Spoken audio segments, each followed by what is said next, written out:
Welcome to Restoration. I'm Rabbi Matt. So glad you could join us for this online Shabbat today.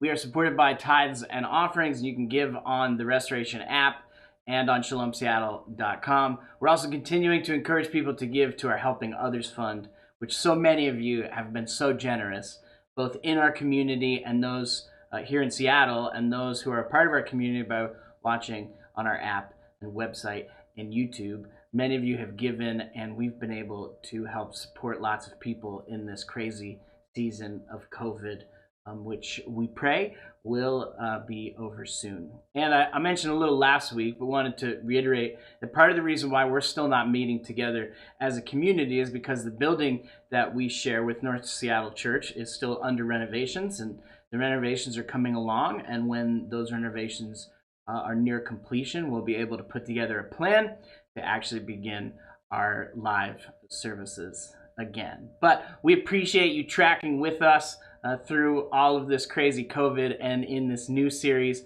Completely Other. If you missed the first message, we encourage you to go back and watch it. This is part 2. The first message of Completely Other was imitate, not impersonate. And today, the message is called Living Memorials, Not Living Idols.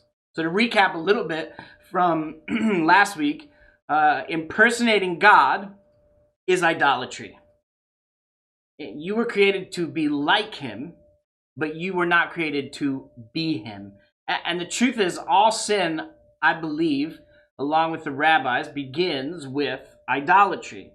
And idolatry is impersonating God with anyone or anything. We were designed, as we talked about in the first message, to imitate God, but so often we impersonate him and try to be him. But the truth is, God cannot be held in containers created by men.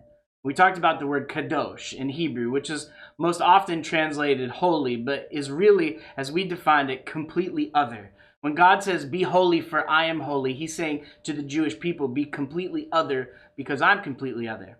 Like there's nothing in creation that's like God. There is nothing in creation quite like us. And so God tells us to be different. And with Israel and the nations, Israel, the Jewish people, are supposed to be separate from the nations. We're completely other. Even for those of us who believe in Yeshua, there's still a separateness for the Jewish people. That's a part of the way God defines the world and creation. So we began this series with the 10 words in Exodus chapter 20, verses 1 to 7. Then God spoke all these words, saying, I am Adonai your God, who brought you out of the land of Egypt and out of the house of bondage. You're to have no other gods before me. Do not make yourself a graven image or likeness of anything that is in heaven above, or on the earth below, or in the water under the earth. Do not bow down to them. Do not let anyone make you serve them. For Adonai your God am a jealous God, bringing the iniquity of the fathers upon the children to the third and fourth generation of those who hate me, but showing loving kindness to thousands of generations of those who love me and keep my commandments. You must not take the name of Adonai your God in vain, for Adonai will not hold him guiltless that takes his name in vain. So it's really these first three or four, depending on how you count the 10 commandments in Jewish counting or Christian counting, the first 3 commandments out of the big 10, which really the 10 are a smaller version of the whole of the Torah. The first 4 commandments are about behavior between people and God, and the last 6 commandments are about behavior between people and others. You know, the famous verse from Leviticus, Yeshua quotes, what is the greatest commandment? Love the Lord your God with all your heart and all your soul and all your strength, and love your neighbor as yourself, is a further breakdown of the 10 commandments. And the first 2 or 3, depending on how you count, are about idolatry, and that's really what this series is about. We are called as people, first those of us who are Jewish, to be completely other, and by extension, anyone Gentile who calls on the name of Yeshua is called to be completely other, like Yeshua is completely other. So today, as part of this idea of completely other, we're talking about what it means to be living memorials, not living idols. Along with the word idolatry in English, there's another word that sounds similar, and it's iconotry. Iconotry is the worship of images or icons. And in the ancient Near East, it was the use of images in worship for gods. And there's this right within the 10 words or the 10 commandments is you shall have no other gods before me, and do not make yourself a graven image or any likeness of anything that is in heaven above, or on earth below, or in the water under the earth.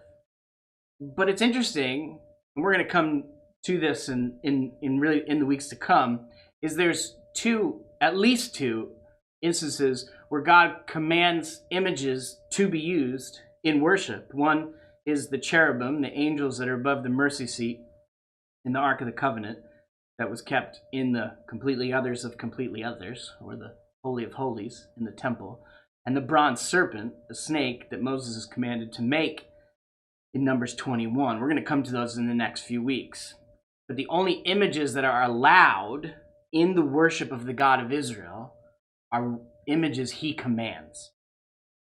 And idolatry is the worship of anything, real or imaginary, that replaces God. Carlos Ear, in his book War Against Idols, says this: one man's devotion is another man's idolatry.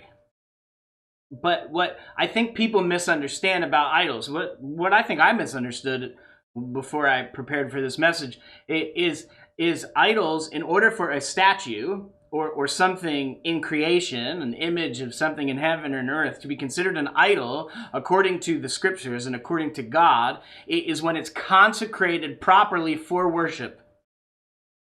The basic example in the scriptures in Jewish history is the golden calf, and I've been waiting to preach this message for like 6 weeks. So, Exodus 32, verse 1. It says, now when the people saw that Moses delayed coming down from the mountain, they gathered around Aaron and said to him, get up and make us gods who will go before us. As for this Moses, the man that brought us out of the land of Egypt, we don't know what happened to him. So Aaron said, okay, guys, everybody just break off your gold rings and the earrings in your wife's ears, your sons, your daughters, bring them all to me. So they broke off all the golden rings. They were in their ears, and they brought them to Aaron, and he received them from their hand, and he made a molten calf fashioned with a chiseling tool. Then they said, this is your God, Israel, which brought you up out of the land of Egypt. And when Aaron saw it, he built an altar before it. And then Aaron made a proclamation saying, tomorrow will be a feast to Adonai, to the Lord. They rose up early the next morning, sacrificed burnt offerings, and brought fellowship offerings. And the people sat down to eat and drink and rose up to make merry. Means they actually had a giant orgy in front of the idol, because that's what pagans do in the pagan religions that they came from. Most notably, Egypt, where they had just been slaves for 400 years. You better believe that in 400 years, they adopted some of the practices of their captors. And so Moses goes up to the mountain, Mount Sinai, and there's lightning and there's fire and there's smoke and there's all these things happening, and he's gone for 40 days, and the people say, well, we don't know what happened to him. Maybe he died. Aaron, Moses' brother, who becomes the first high priest of Israel, says, well, just take off all your gold and let's just do what we know to do. I'll just make a golden calf. But listen to what he says. He says to them, this is your God, which brought you out of the land of Egypt. And then he built an altar. Verse 5, it says, and tomorrow will be a feast to the Lord. Now, you need to understand that in Hebrew, when it says tomorrow will be a feast to the Lord, this is Yud, He, Vav, He. This is the name of God. Now, we talked about in a series earlier on the Shema, when it came to the name of the Lord, that God introduces himself to Moses in Exodus chapter 3 at the burning bush as Hieh, which is a different word than Yud, He, Vav, He, because it literally means I am. It's the singular first person. But when Moses says, what name should I use to tell the people who sent me, he gives them 4 consonants, Yud, He, Vav, He. This is the name you're supposed to use when you talk about me, because God's the only one that can say I am, but you could say he is. Yud He Vav He. So when Aaron consecrates, fashions, creates this golden calf, this golden statue, and he puts an altar in front of it, and he says, tomorrow will be a feast to Yud He Vav He, to the Lord. See, I always understood growing up that the golden calf was an idol that replaced God, but actually it's much worse than that. They believed the calf was God. Not that he was a replacement of, but that he was a mediator between. Exodus 20 and verse 2 in the Ten Commandments, I am Adonai your God who brought you out of the land of Egypt. And Aaron says, this is your God, Israel, who brought you out of the land of Egypt. Exodus 3 and verse 15, it says God, when God introduced himself to Moses, he says, you're to say to the sons of Israel, Yud He Vav He, the God of your fathers, the God of Abraham, Isaac, and Jacob has sent me to you. And this is my name forever, the name by which I will be remembered. Or a memorial, some translations say, a memorial to my name, generation to generation. And this is what's so amazing about the golden calf is instead of God's very name being a memorial, they crafted a statue and gave God's name to the idol. And they said, this is the God who brought you out of Egypt. This is our God, the God of Israel. And in doing so, they consecrated the statue for worship. And this is the first part of Idol Making 101. An idol has to be consecrated. A statue or an image, a picture of something or a statue of something is not bad. God is not just saying, don't make any images, don't make images of anything. That would eliminate all art and all creativity and all things. I grew up being told and understanding that Jewish art didn't depict anything in heaven or on earth. But I was reading, as I was preparing for this message, there were some commentaries that said, well, that's only true since the Middle Ages. Prior to that, people did. And there are decisions that were made to, you know what, let's not make any images at all. Like with Islamic art, they use Arabic as their art, but they don't use images in the art for this same idea. But sometimes we take the idea, don't make any images, and we make it into a don't make any images at all because images are bad, when that's not what God said. What God said is don't make images, worship them or through them. An idol only becomes an idol when it's consecrated for worship. And you need to understand that in the ancient Near East, idols were not just statues. Pictures were not just pictures. When something was consecrated for worship in the ancient Near East, in the pagan mind, it was a living, feeling being. And the idol itself felt, saw, heard, and spoke. And through worship and ritual, they were able to open the mouth and the eyes and the ears of the idol. And this is the kicker. Whoever controlled the idol controlled the God they were worshiping. But for an idol to come alive, to be a living idol, it had to be properly consecrated for worship. And in this case, with the golden calf, the idol doesn't replace God. They believed that it was a living idol that mediated between them and the God that they were worshiping. But the Ten Commandments say, Exodus 20, verse 4 and 5, do not make yourself a graven image or any likeness of anything that is in heaven, on earth, or on earth below, or in the water underneath. Do not bow down to them, and do not let anyone make you serve them. For I, the Lord your God, am a jealous God. So the first high priest of Israel makes a living, breathing image of God in their minds. And you have to ask yourself, why did they use a golden calf? Why is it a statue of a cow? And the answer is, in Egypt, there was this, all through Egyptian writings and history, there's this idea of a heavenly bull. And the heavenly bull was a divine throne for the gods of Egypt. It was a place for the God you were worshiping to make his spirit dwell. And by having the idol, they would in fact have God in their midst. But the problem with the God of Israel, who is the only God because there are no other gods, is God cannot be held in containers created by men. Talked a little bit about it last week. This is why all through the prophets and in the Torah, God keeps saying, don't make images of wood, stone, and metal and try to fit me inside of them because I made those things. You can't make a God to speak to me through those things. You can just speak to me.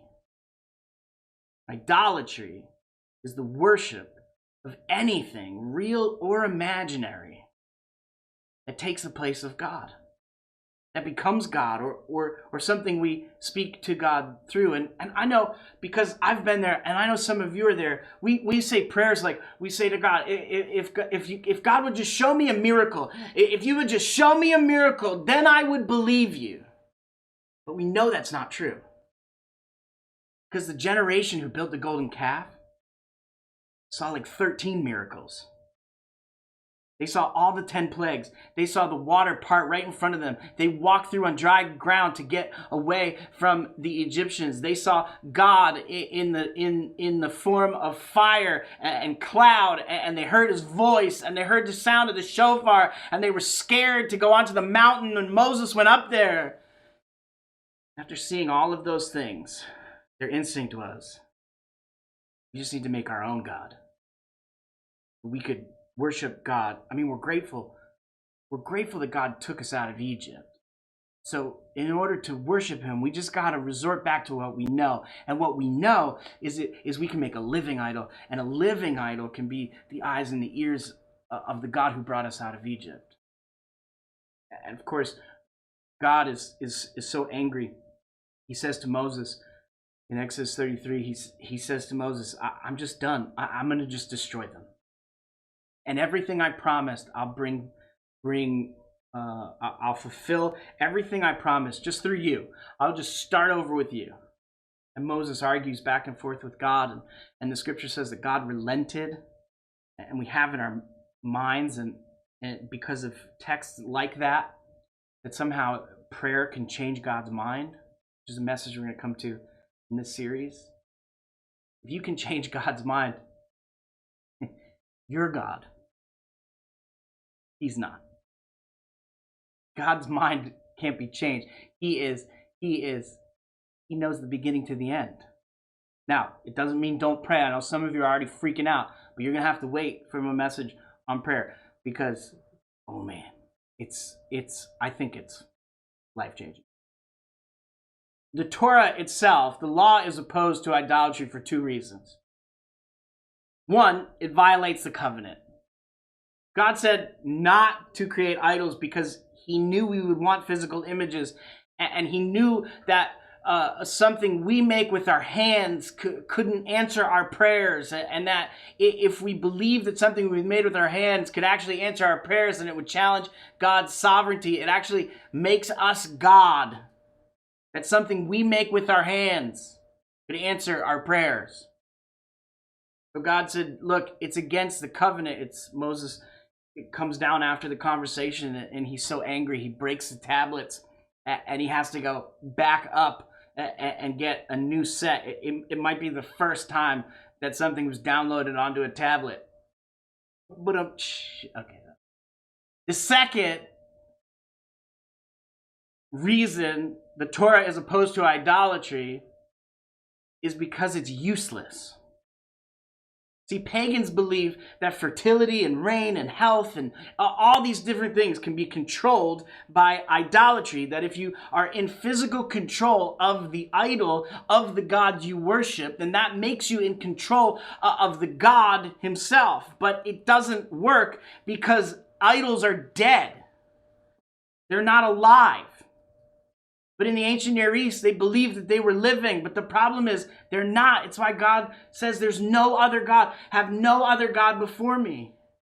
It's actually God's grace and mercy that controls all things. Because he alone is the creator of all things. So the whole idea of having a statue and using it as worship, believing that it's alive and that it has eyes and ears and it can see us and hear our prayers. Gosh, it reminds me a lot like Santa Claus, by the way. He sees you when you're sleeping. He knows when you're awake. He knows if you've been bad or good. So, you don't want to get coal in your stocking. You want to be as good as possible, as if morality was the only reason why. It's nonsense. They're forms of idolatry, because we are so quick to put things in place of God because we can't see him and we think we can't feel him, and some of us can't hear him. Tim Mackey says it this way: we replace God with a God we can handle. Make God into my image. It's a whole lot easier if God were in my image than if I were made in his. It's the first message. It's why we're impersonators instead of what we're made to be, which is imitators. But it's because idolatry is the worship of anything, real or imaginary, that is placed by God. Okay, Rabbi, I hear you. I understand what you're saying, but I don't pray to statues. I don't even have statues. I don't have images.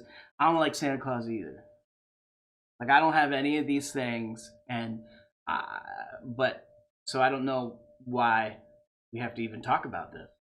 In fact, the rabbis in the Middle Ages decided idolatry wasn't even a fear for the Jewish people, because we'd already crossed from polytheism to monotheism and there was no going back. The problem is, we have living idols in our culture. They're not necessarily statues or images, but they're things that we believe if everybody could just understand, then everything in the world would be fixed. It could be politics, it could be theology, it could be faith, it could be science, it could be morality, it could be education. It's just, if everybody knew what I knew, if everybody understood things the way I understand things, if everybody would just listen to me.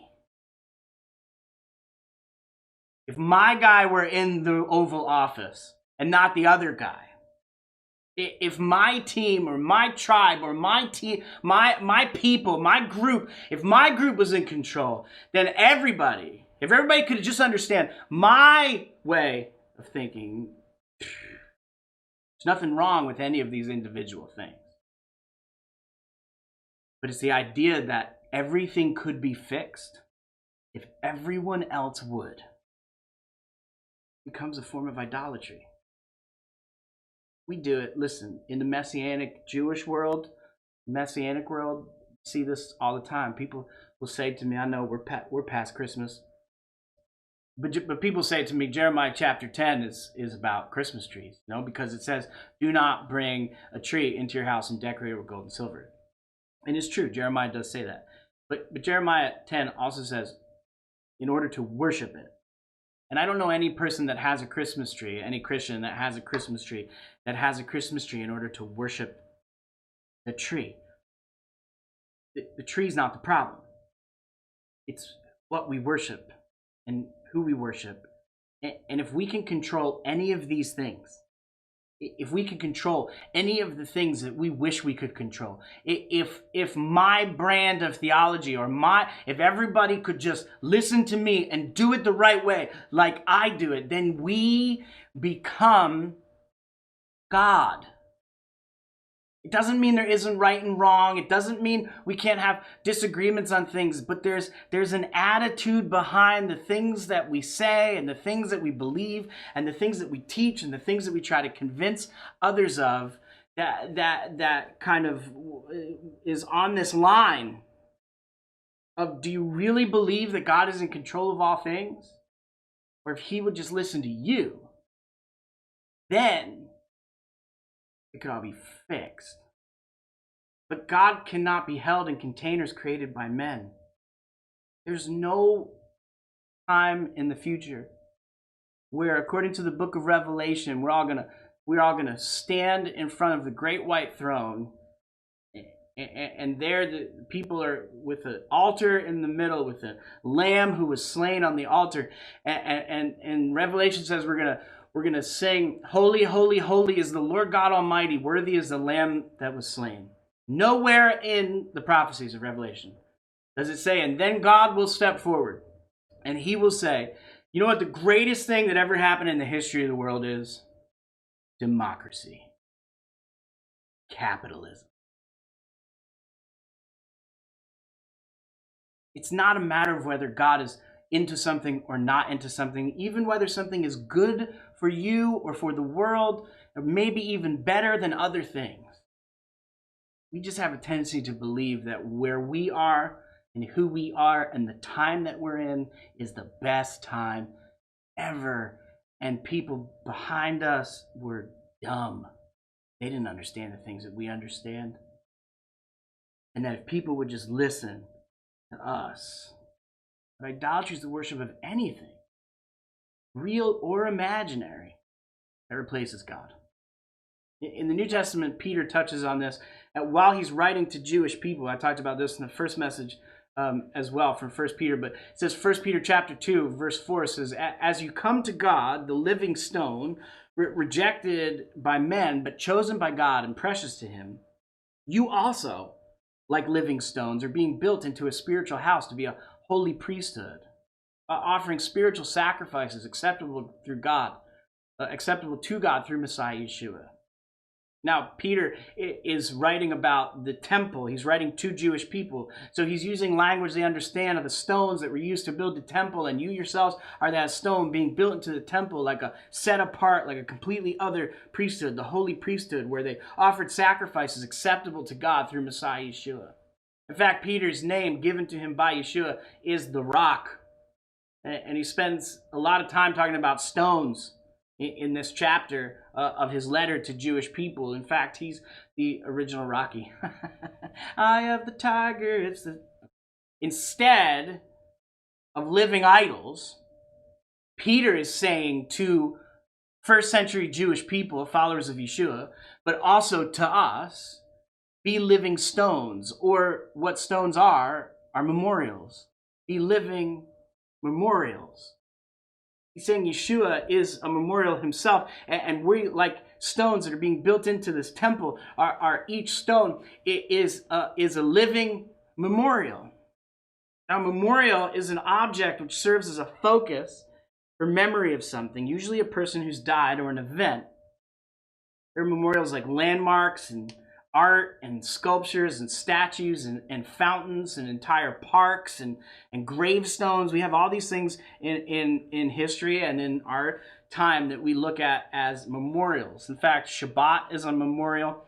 The holidays on the Jewish calendar would serve as memorials to the past, but also in the present and for things that are to come past in the future. Even God's own name, back to Exodus, he said, "My name, which you're going to use, is a memorial forever. So don't misuse my name," which in another message in the series, we're going to come to what using God's name in vain actually means. My professor in seminary, Dr. Brian Windman, talked about living stones in class, and he said there's an interplay here between believers and the Messiah.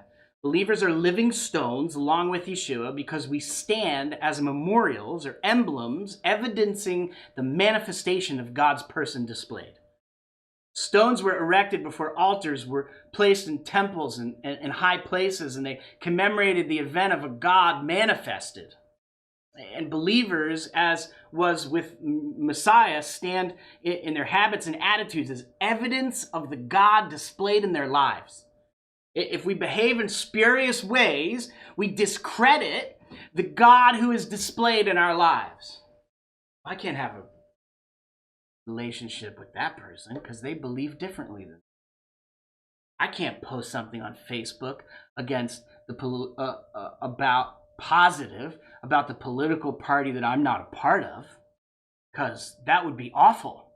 I don't read books that I don't believe in. I don't read things or listen to things that are the opposite of what I say and what I believe. I don't look, everybody who doesn't believe what I believe is going to hell. Like, do we have all these different attitudes in our lives that those attitudes themselves discredit? If we are living memorials of the God of Israel, the one who created the heavens and the earth, then there are things that we say and things that we do and things that we believe that discredit the God who is displayed in our life. And that's not what you want. And it's not what I want either. Look, people are going to go to hell, but probably not for the reasons you think they are, or I think they are, or maybe we want them to, for whatever reason. We can't cut people off from our lives because we have disagreements with them. We can't tell everyone else that they're wrong about everything because, well, we're right, because that puts us in the place of God. I don't know if you realize this, and it took me a long time to understand it, and I talk to my kids about it often. You don't get to choose whether people go to heaven or hell.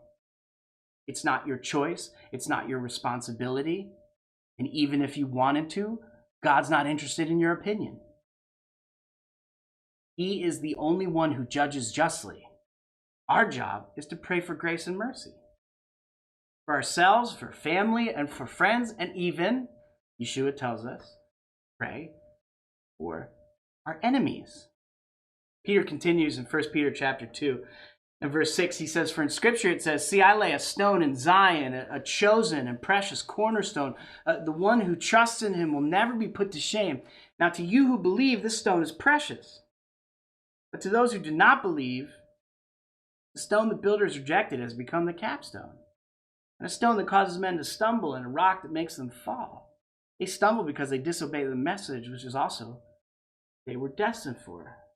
I don't know if you know this, but a few years back, Seattle had the most cranes in any American city at one time. The end of beginning of 2018, we had 67 cranes in the Seattle city limits that were building buildings, mostly for Amazon. And by far, the next closest city was in the 30s. And there's all this crazy building. And there's every building starts with a concrete block in a corner. And it's this idea that regardless of the building materials, everything has a starting point, and it's the most important point by far because everything after that is affected. But Peter says, look, you're living stones of the one true stone, but the one true stone is actually the cornerstone. Yeshua is the cornerstone of the whole building. He's a part of the foundation. He's the most important part. And we're supposed to be imitators of him, not impersonators of him. We're supposed to be living memorials, not living idols. We're supposed to give everything we have to the one who is the cornerstone, or the capstone, the most important piece of the foundation of the whole building.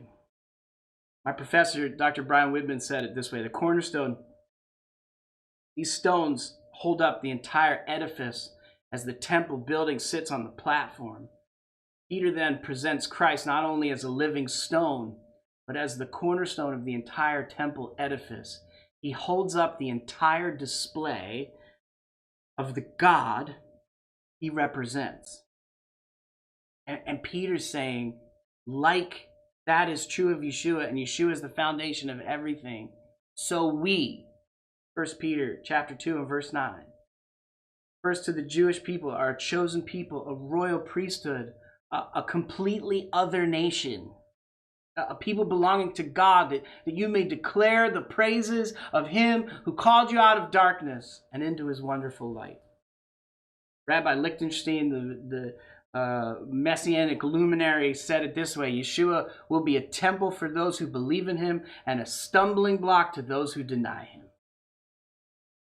But our responsibility as a holy nation, a people who are completely other, Those of us who are Jewish and followers of Yeshua, and those who are grafted in, part of the Commonwealth of Israel as Gentiles, we are called to be completely other because we don't want to be living idols. We don't need living idols. We are designed to be living memorials of the God who offered himself as a sacrifice and died for the sins of the world,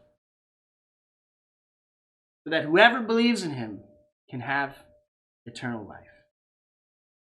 So it's our responsibility, those of us who are followers of Yeshua, to consecrate ourselves to God, to consecrate our beliefs to God, to consecrate our theology to God, to consecrate our ideas about politics, and science, and morality, and whatever issue is the most important issue for you.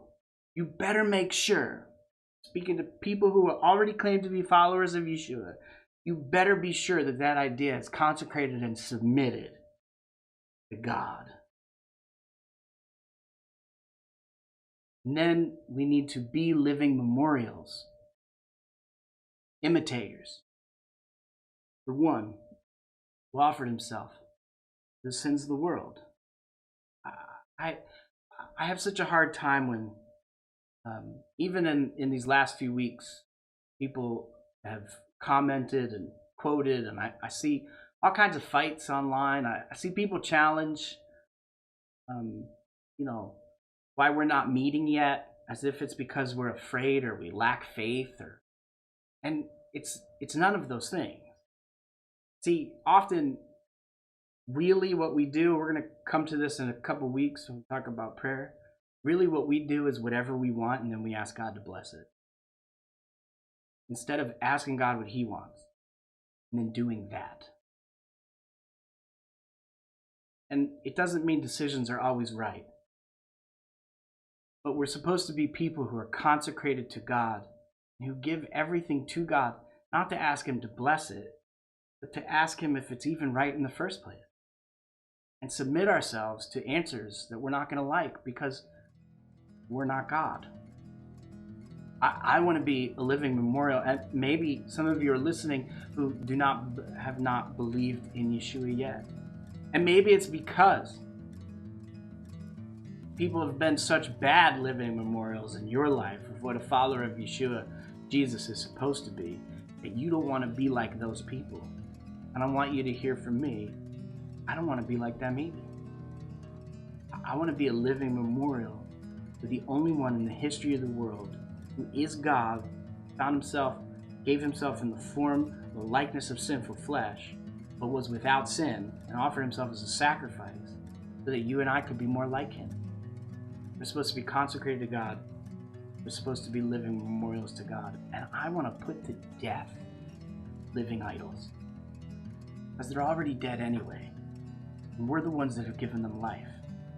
So what things in your life are so important to you that maybe have taken the place God gave you passion in the first place?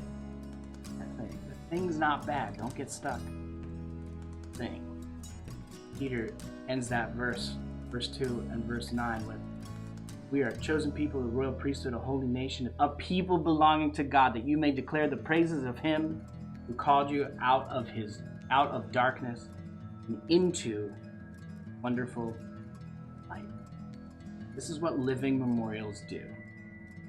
We declare the praises of him who called us out of darkness and into his wonderful light. And then we call other people into his wonderful light along with us. Let me pray. Lord God, we thank you for who you are and who you've called us to be as your people. Lord, anything in my life that is an idol, particularly the things I can't see, would you help me to see them for what they are? I don't want living idols. I want to be a living memorial. And if that's what you want, you can pray that along with me. I don't want living idols. I want to be a living memorial. The one who called me out of darkness and into his light. Pray these things in the name of Yeshua. I love you so much. See you next week as we continue the series Completely